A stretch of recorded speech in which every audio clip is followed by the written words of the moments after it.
Hello friends, and welcome back to today's Yap session. It is going to be a slightly heavier Yap session, if you will. The last one was more history and some fun little tidbits of information about a character I created, but this one definitely going to be a little heavier. And what inspired this is me and a couple friends watching Multiverse of Madness, and I was like, wow, it really looks like Wanda's in the acceptance stage of grief at the very end. So I decided I would like to do a deep dive while I drawing a very symbolic photo here that'll make sense once I get to the end of my rant. But yeah, so it's a little heavier, but today just sit back, relax, and enjoy the Yap. So to really understand how I came to the thought process of Wanda is hitting that final, stage in her grieving process, we have to first understand how she came to this point in her life and what really kind of set her off on this path. I mean, she's always been the Scarlet Witch. That's not anything that's going to change. It's just that was how the Scarlet Witch reacts to things and how Wanda reacts to things are shaped by her experiences in life. She has a very high ACE score in my opinion, but I'm not here to get into that today. But to really understand where she is coming from by the time where you're seeing her in Wandavision Multiverse of Madness towards that end piece, we have to start all the way back to when she was a child.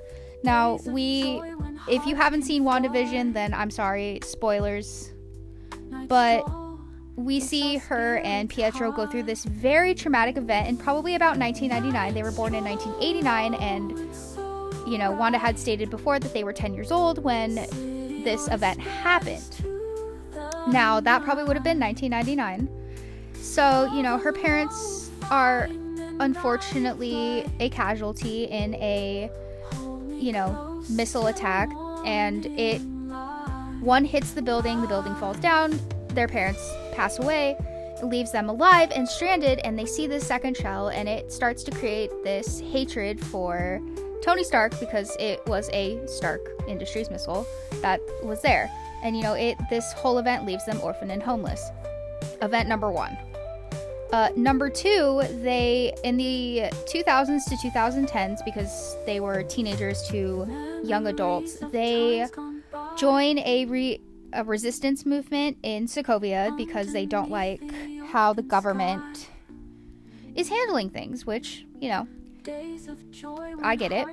But they also willingly join Hydra and are experimented on, as again we see in WandaVision, because we see her be exposed to one of the stones. I can't remember in this moment, but we see her powers amplified. Same with Pietro.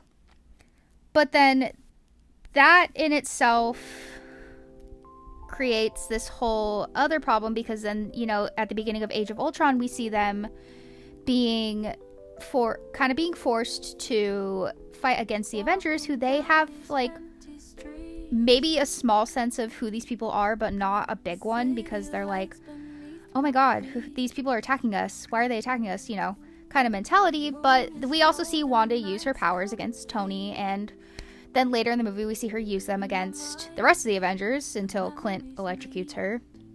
I totally get where he's coming from, but anyways, so that we start to see the little seeds of the Scarlet Witch being planted, because she uses the power to manipulate realities and whatnot. But what I saw is that she has big outbursts of power when she's emotional, like very upset, very anxious, whatnot. And we see that when Pietro passes away, she falls to her knees, she's screaming, and there's a big burst of energy. Right? It's very reminiscent of her father, who, I understand this is the Marvel Cinematic Universe, and Magneto does not exist in the Marvel Cinematic Universe yet. If you've seen the Doomsday thing, you know. But in this moment, he doesn't exist. So she has very violent outbursts of power, much like he does when he's younger, because if you've seen X-Men Apocalypse, when Apocalypse is digging into him and getting him to release all of that emotion and unlock his true potential, he has that big outburst of emotion and big outburst of power. Also, what we see in WandaVision, what we learn is after Pietro had passed away and the Avengers, moved to the compound, and Wanda has her own little space and she's doing what she feels can help her herself by, watching her shows. We see her have a conversation with Vision where, he tries to get her to open up. So yes, she just went through this big traumatic thing and she's harboring a lot of negative emotion on the inside. At least somebody stepped in to try to help. Now, that being said, we don't know if any of the other Avengers had stepped in to help and try to talk to her and, help her through losing her brother, because it's not shown. We only see what Wanda wanted us to see, what Agatha forced Wanda to show her. And that just happened to be that conversation between Wanda and Vision, where she kind of snaps at Vision, but it's not in an aggressive way. She's upset, she's scared, she's having all these emotions she can't express, and he is there to try and help her, which, that's a good thing, because for somebody who went through all these events, she finally has somebody she feels she can talk to, type of thing. And he hits us with that great line, what is grief if not love persevering? Honestly, banger line there, Vision. I agree. But, that can only do so much in that moment. And the next time we see her have, another kind of adverse experience in her life that makes her, can add to that pain is when in Civil War, when they're in Lagos and she makes that mistake and it results in casualties. You see her physically react, where she is very upset about what she did, and in the comics, Natasha is the one that comes and comforts her and tries to move her away from the situation. But in the movie, we don't see that. And we don't see anybody try to comfort her until Steve comes and has that conversation with her, hey, don't watch the news, don't listen to them, type of thing. But we see Wanda's body language is that of somebody who is, holding it all in order to not inconvenience anybody with her emotion, which, I totally get it, but that is another thing being planted in her, that where she's holding on to all that pain. And that's also the event that leads to the Sokovia Accords. So that just kind of just keeps adding and adding. And even when she's in the raft, it's there's more experiences being repeatedly thrown at her. Okay.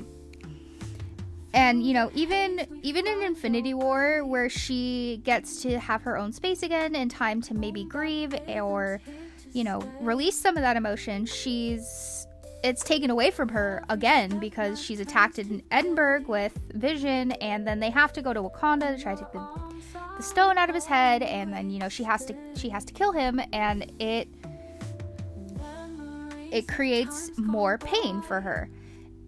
And then she's dusted, but when she comes back in Endgame to essentially nobody. Vision is gone. Natasha, if she had been a rock for her, gone. Steve, gone. And then she's surrounded by people she may not actually know. Except for Clint. Her and Clint have a conversation where he's trying to express that he's upset that, Natasha's gone, and she comforts him by saying, she knows we won. And then they hug and whatnot. Clint would have been a rock for her had he not been in a bad headspace already. So, that could have been a solid person for her to go to and say, hey, I'm really struggling right now with everything. But he was in a bad headspace and he just wanted to go home to his family. And it's understandable, but that also kind of creates that moment where she's dipping further and she is sad and depressed and has nobody, which, you know, in a different world maybe that wouldn't have happened, but it did. I mean, I'm assuming right after that conversation is when she left to go try and retrieve Vision's body, or maybe in that same week before, you know, she creates the hex. But we see her go and try to retrieve essentially her husband and bury him because she wants to be able to, you know, have some place to visit him, because to her that was a real person, that was her husband, that was somebody who loved her. And when she's denied that by Hayward, she goes off and she goes to the lot where their house was going to be, and she has that bigger outburst of emotion that creates the hex and creates, you know, the events of WandaVision. But honestly, we have to kind of understand how she gets to this point by understanding that she is a person who has what is called complex post-traumatic stress disorder. Now, I'm not a psychologist. I'm not a psychology major. I don't have a degree in that, but I am somebody that suffers from complex post-traumatic stress disorder. I have for basically my entire life, and I have now entered that phase of my life where I am having post-traumatic growth. And it's taken such a long time to get here. So when I see a character like Wanda having all these adverse life experiences and not having anybody to actually express her pain to, it is very reminiscent of my time before I was in therapy, and I was just, you know, holding on to everything. So whereas I may not be somebody that can diagnose her officially, I can for sure say that she has complex post-traumatic stress disorder and is going through the 5 stages of grief by the time we are reaching WandaVision, at least. For those who are not familiar with post-traumatic stress disorder and complex post-traumatic stress disorder, CPTSD and PTSD are psychological disorders generated by witnessing or experiencing repeated or prolonged trauma. And it's the DSM-5 classifies how this disorder works in clusters. So we have 4 clusters. You know, there's reliving the event, avoiding situations you associate with the event, excessive psychological arousal. These are official words, okay? Anyways, and negative changes in emotion and beliefs. And people may also experience numbing, periods of feeling emotionless or emotionally flat, and disassociation. Now, Wanda fits that complex because of how repeated her trauma was in succession from the time the first event happened until, well, it was still happening. And it's not that she, you know, is reliving these, she is probably reliving these events and we're just not seeing it, or avoiding, you know, situations where things that would trigger her come up, because she still is a functioning, you know, member of society and goes out and does things. But I do believe that as more of the events happen, she started to have changes in her emotions, you know, because she getting a lot more negative. As happy as she would look to us, we don't know what was going on inside, but judging by the time that she gets a hold of the Darkhold, she's in such a dark place that the Darkhold could corrupt her as easily as it did. So, but that also leaves room for her to have post-traumatic growth. And we do see that because at the end of WandaVision, we see what could be seen as post-traumatic growth when she, accepts that Vision's gone, accepts that the Westview's gone. She apologizes for what she does, and she just simply moves and tries to move on with her life.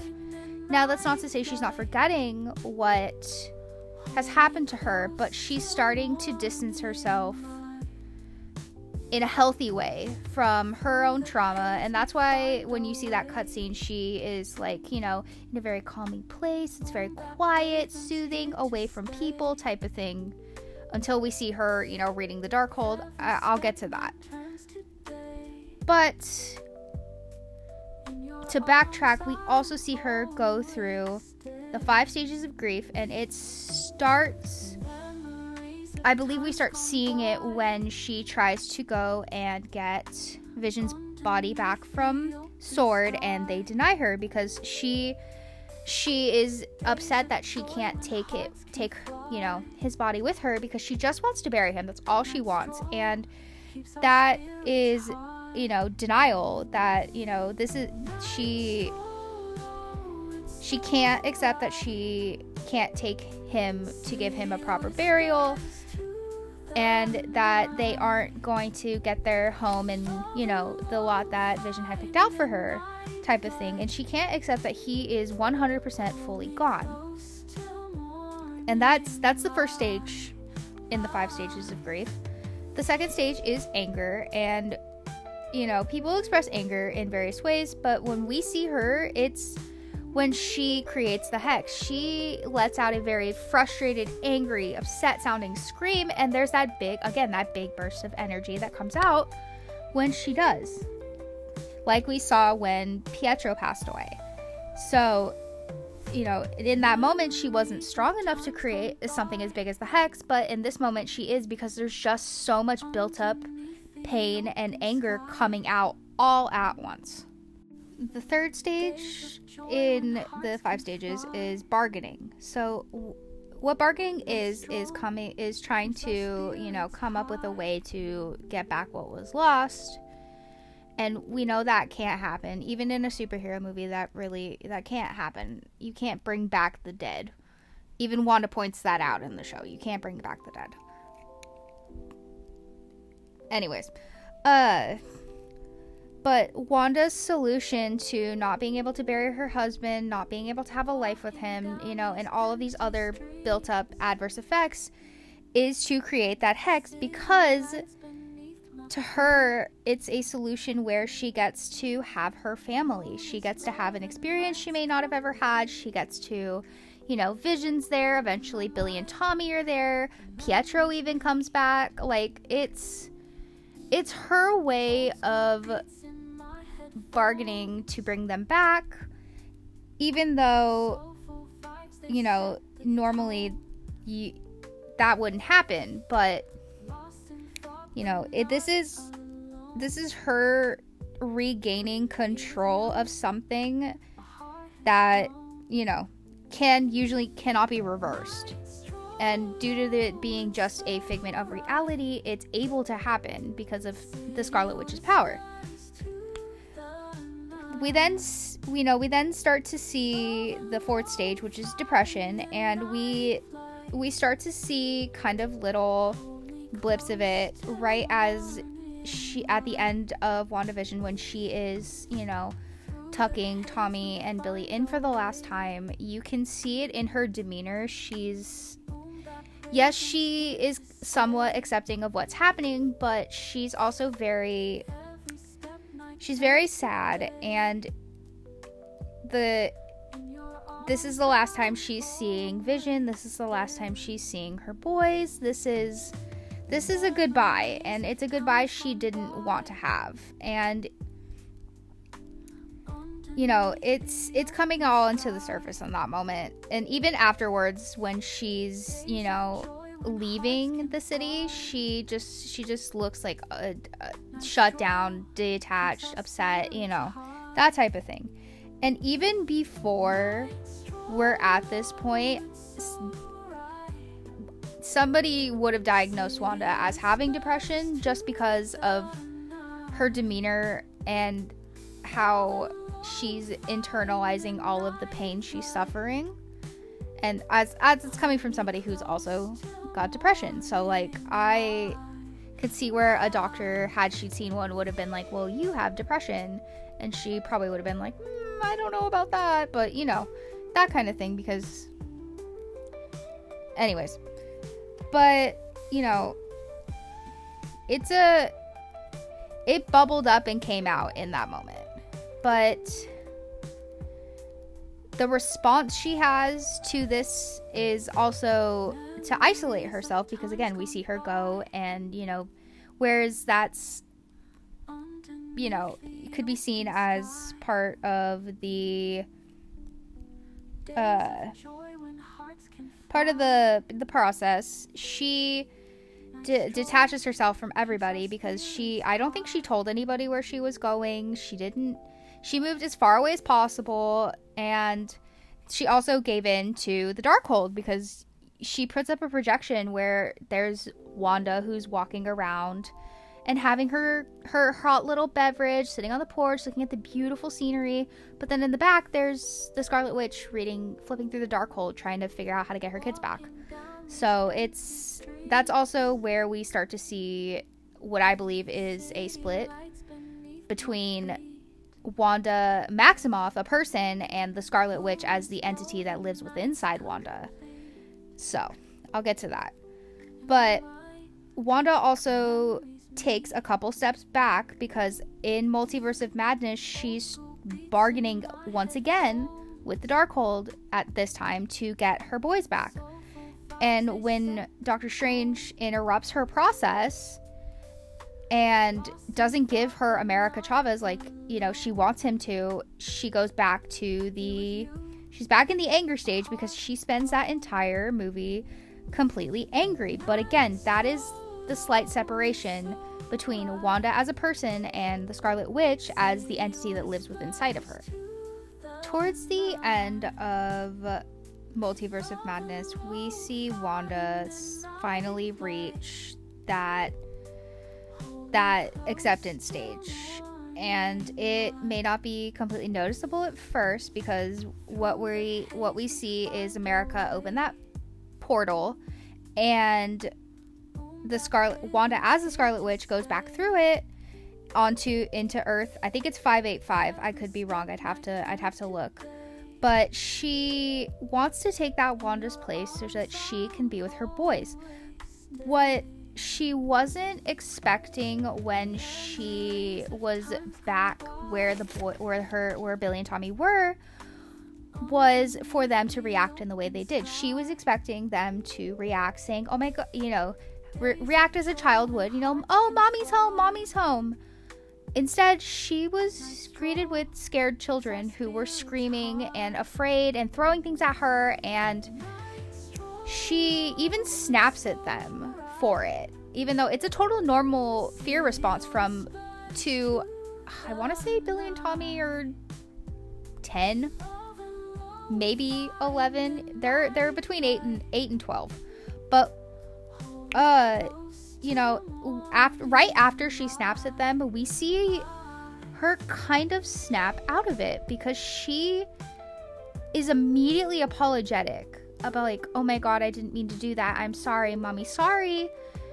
And I took that as, okay, that was Wanda coming back to kind of reality, you know, instead of listening to the Scarlet Witch, or the Scarlet Witch being in charge, or even, you know, them working together. That was fully Wanda, because Wanda would never do anything to hurt her children, at least in the MCU. I don't know 100% about the comics. I have not read all of them, but she didn't like seeing how scared her little boys looked, and you know, we can see that. And then you know, as the scene progresses, we see the Wanda from that reality, so 585, again, I think it's 585, go up to, you know, Wanda 616 Wanda, because that's been established that universe is 616. And you know, she takes pity on the woman in front of her, and she just kind of gently tells her, you know, just know that, you know, these boys are loved so much. And she gives her, you know, the comforting gesture of touching her face. But if you pay attention to the Wanda on the floor, she physically relaxes just a little bit, even though appears to be, she's crying, she's in a distressed state. She finally seems to accept that she is not going to get to be with her boys in this, she's not going to get to be a mommy. She is not going to get the life that she wants. And that's where I think there's that separation once again between Scarlet Witch and Wanda, is because the Scarlet Witch was feeling her desire. But if you really pay attention to Wanda, you see her physically relax, and she is in that final, like, she's finally accepting again that she can't have this life and that she can be okay without it. And then, you know, she can finally start to heal a little bit. But then we all know the end of that movie. I'd rather not relive it. I actually really love Wanda as a character, and that made me very sad. So, you know, she is finally actually able to reach that stage before the ending of that movie. So to explain my point about me thinking that there's a separation between Wanda Maximoff as a person and the Scarlet Witch that resides in her and is shaped by her adverse, you know, life experiences, you have to really understand when the Scarlet Witch comes out and when it's Wanda. So the Scarlet Witch, I noticed, comes out in full force 2 times. Once when Wanda is fighting Agatha at the end of Wandavision, and again when Wanda is being influenced by the Darkhold and doing all of these things to try and get back to that reality where she can be with her kids and reality hop and whatnot. Wanda isn't in control in those moments, and you can see it because she's doing things that Wanda wouldn't do. I don't believe Wanda would ever hurt America Chavez if it were Wanda actually in control of what was happening. She technically is a mother, and she loves her kids, and she just really wants to be back with them, which is understandable, but the Scarlet Witch is influencing it in a negative light instead of letting Wanda go through, you know, her acceptance stage without all of this. So I feel like Wanda fully comes back when she snaps at the other Billy and Tommy for, you know, screaming at her and being scared and throwing things at her, because right after she snaps at the boys, you see her whole demeanor change, and she suddenly is upset and apologizing, and then we see the other Wanda comfort her, and we see Wanda start to go through that acceptance stage right then and there. But to me, again, the Scarlet Witch comes out in full force at those 2 times, but the Scarlet Witch's power itself comes out when Wanda experiences big outbursts of emotion, or when she flips reality in the way that she does. So, like, when she makes Tony see what he saw in Age of Ultron and the other Avengers, that was her warping reality so they saw what she wanted them to see, type of thing. That's definitely part of the Scarlet Witch. But the 2 times she has the really big outbursts of emotion, when Pietro passes away, if you notice, she takes the big burst of energy she lets out, just obliterates everything in that room. Okay, and then she's throwing red energy and angry and all of that right afterwards. I mean, she takes Ultron's heart out for crimini's sake. But anyways, and then she has that same kind of outburst when she creates the Hex. So big outbursts of emotion cause the power to come out. But we also see the Scarlet Witch take over at the very end of WandaVision, when she's starting to read the Darkhold, when she had distanced herself from everybody else. In the times where the Scarlet Witch comes out, when I feel like it's when Wanda needs to be protected from something. I mean, when we first see the big outburst of energy, it's when she's in a room full of robots that are attacking her. Pietro passes away and she just obliterates them with her power. And then we see it again when she has that release of emotion when she creates the Hex. Now, the Scarlet Witch is a part of Wanda and has always been a part of Wanda and is shaped by what she's gone through, but she also appears to be kind of a protector in a way to try and shield Wanda from more pain, because she created the Hex and gave Wanda a space to feel happy and have a family and star in something she loves, because Wanda loves sitcoms, and that is something that we see. But then she does it again. She comes out in a full force when Wanda is fighting with Agatha because she needed the power and in order to protect her kids and the citizens of Westview and herself. But then, after that moment, the Scarlet Witch really should have just gone back in and, kind of stayed down a little bit. But instead, when we see Wanda in that cutscene at the end of WandaVision, she's in the back of the cabin reading the Darkhold, being influenced to give in to all of the pain Wanda's suffering, all the unhappy emotions, all the yucky that's sitting inside. Okay, so by the time she's having the experiences she's having in Multiverse of Madness, where Doctor Strange steps in and says, hey, you can't do that, the Scarlet Witch then uses the anger to kind of fuel what she's doing, but she's also doing it to protect Wanda from more pain, because she knows Wanda wants her kids, and getting to a reality where Wanda could be with her kids would help and make her feel less sad and upset on the inside.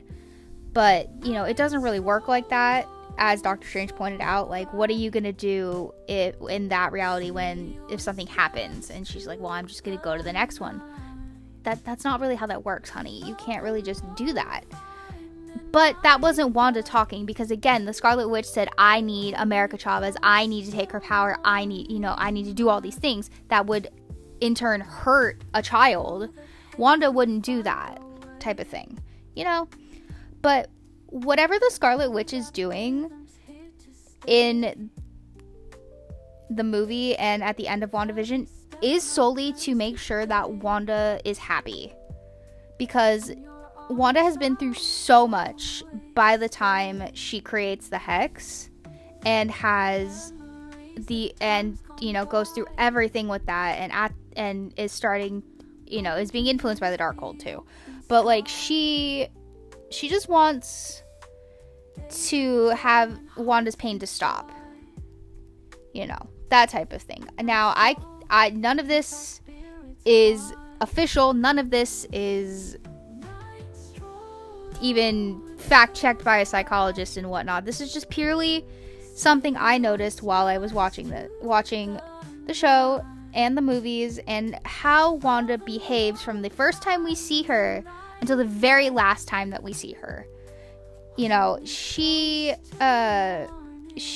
has gone through some horrid things, and it seems to have manifested in how the Scarlet Witch handles the final kind of straw when it comes to the Multiverse of Madness incident, plus WandaVision and whatnot. So this isn't anything that's, take what I'm saying with a grain of salt, because I'm not a professional. I don't work for Marvel. I don't even write for Marvel. I don't even write, period. Okay? I'm not in college anymore, so I don't technically have to, type of thing. But again, this is just purely what I noticed when I was watching. And it also has now influenced the piece I was drawing, because where I noticed that separation, I feel like had it been, more noticeable to others, maybe the Scarlet Witch, when Wanda creates the hex, is basically saying, hey Wanda, come with me. Come to where I am. Come here. She wants her to follow her so she can continue to try and help her and help her, not feel that pain anymore. But in a way that is kind of detrimental to other people, because as we know, the people of Westview were in so much pain being locked up with Wanda, and they were hearing her thoughts and all of that.